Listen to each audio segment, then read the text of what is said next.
About an hour ago, we had conversation with the United States team about possible security guarantees for Ukraine, and we are working on a framework document, and it must be strong enough to truly work.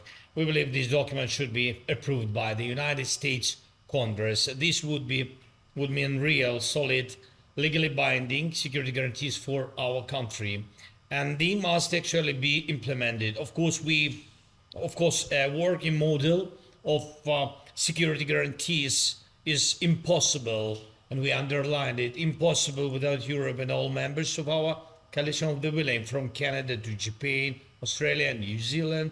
Thank you all. Everyone's contribution matters, and I believe most of you already know what is needed and how this can work. And now we need to coordinate everything so that the Americans are fully on board in every process. Yesterday we also talked with American team about an economic agreement and what U.S. involvement could look like in Ukraine's recovery and post-war development.